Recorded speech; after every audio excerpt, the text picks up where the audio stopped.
Today we have some shocking news for the new iPhone 17 Pro Max, as well as plenty of confirmations on the specs, so hit subscribe now and we'll get right into it.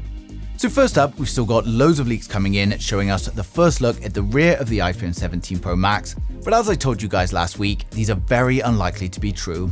We've got varying different designs that all follow the same camera bar trend like the Pixels, and I think what's happened here is that someone's made a concept and everyone else has just jumped on board.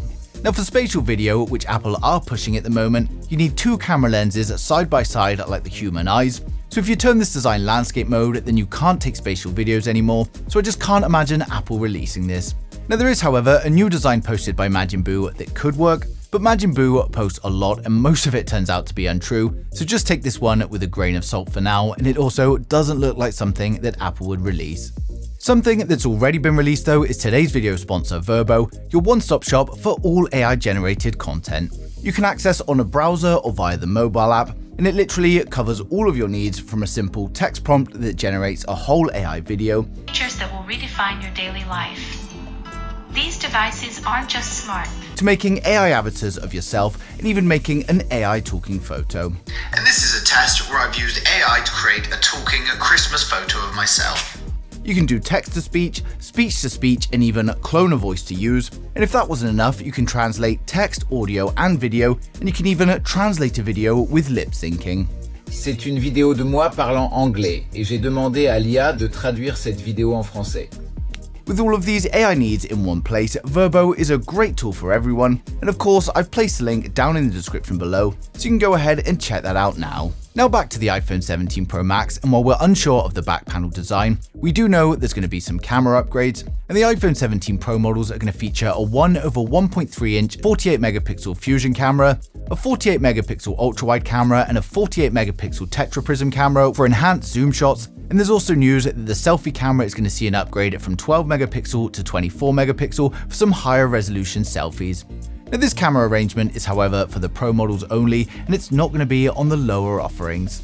Next up, we've got some shocking news on the iPhone 17 Pro Max's design, and as those of you following the leaks for some time are going to know, we've had plenty of leakers claiming that the Face ID is going to be under the display, leaving the iPhone 17 Pro Max with just a single punch hole camera in the middle that looks like this, and then some other leakers have been claiming that we'll just see a reduced dynamic island instead. But now, reliable leaker Ming-Chi Kuo recently posted on X, and he says the dynamic island is going to remain unchanged across the whole iPhone 17 lineup, and given his previous track record, this means it's very likely to be true. Now this means for the fourth year in a row, we could see the same looking iPhone. Now I don't want to jump to conclusions as there's still quite some time until the official launch, but I think Apple are going to need to do something to encourage sales, as the iPhone 16 didn't sell as well as they'd hoped, and that had the new Apple Intelligent features to encourage people to purchase. Now for those of you excited for the iPhone 17 series though, we're now going to run through the full specs, design, and the expected pricing of each model in the range to help you guys decide which one is right for you. So hit subscribe now and we'll get right into it. So first up, we've got the standard iPhone 17. With the standard iPhone 17, we get a 6.1-inch Super Retina OLED display, which for the first time ever is going to be a 120Hz LTPO display. It's coming with a resolution of 1179 by 2556 and protected by the next-gen ceramic shield. We also get a peak brightness of around 3000 nits. We get the new and improved Face ID sensor, which may allow Apple to shrink the size of the dynamic island, and then the selfie camera gets an upgrade to a new 24-megapixel selfie camera. And then over on the rear, it's going to be another dual camera setup with a 48-megapixel primary and a 48-megapixel ultra-wide. It's powered by the A19 chipset and comes with 8GB of RAM and up to 1TB of storage, and it's powered by a 3600 mAh battery with an upgrade to 45W fast charging, and it's going to come with 5G Advanced, Bluetooth 5.3, Wi-Fi 7 and NFC. It will of course ship with iOS 19 and is expected to launch from around $850 in mid-September 2025. Now next up, we've got the iPhone 17 Plus, and with the iPhone 17 Plus, we get a 6.7-inch Super Retina OLED display, which is also going to be a 120Hz LTPO display. It's coming with a resolution of 1290 by 2796, protected by the next-gen ceramic shield, and have a peak brightness of around 3000 nits. We get the new and improved Face ID sensor, which may allow Apple to shrink the size of the dynamic island, and again, the selfie camera gets an upgrade to a new 24-megapixel selfie camera. And over on the rear, it's going to be another dual camera setup with a 48 megapixel primary and a 48 megapixel ultra wide. It's powered up by the A19 chipset and comes with 8GB of RAM and up to 1TB of storage. It's going to be powered up by a 4700 mAh battery with an upgrade to 45W fast charging, and it's again going to come with 5G Advanced, Bluetooth 5.3, Wi-Fi 7 and NFC. Now it will of course ship with iOS 19 and it's expected to launch from around $950 in mid-September. Now next up we've got the iPhone 17 Pro, and this comes with a 6.3-inch 120Hz LTPO OLED display. It's coming with a resolution of 1206 by 2622.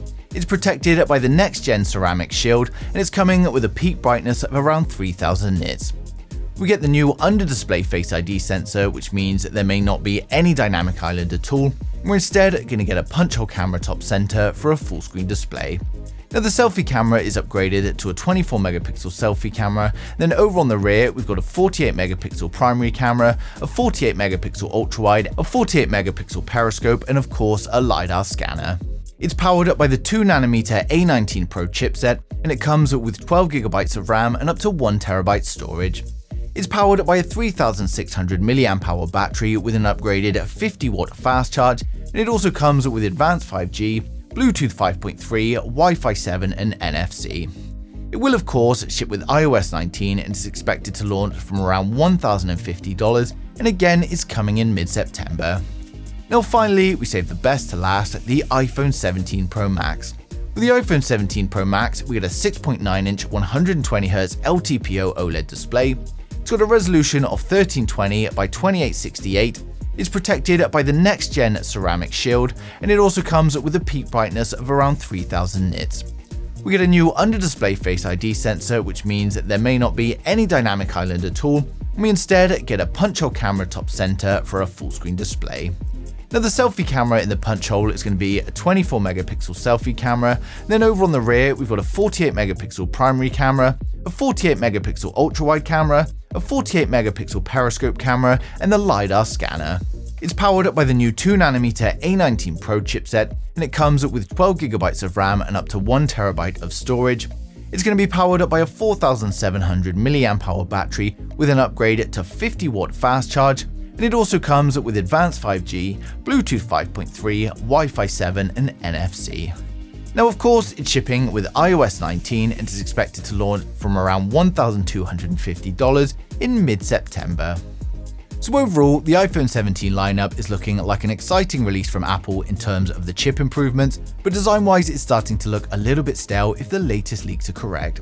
Now there's no doubt going to be a lot more focus being poured into Apple Intelligence over the next year, with Apple trying to capitalize on the power of their chipset. With the upgraded RAM to go with that, it should offer a lot more versatility, but of course, given its similarities to the predecessor, I don't think anyone with a 16 is going to be rushing for an upgrade. But then, those of you with older iPhones, or maybe you're looking to try out your first iPhone, then it will be a great choice.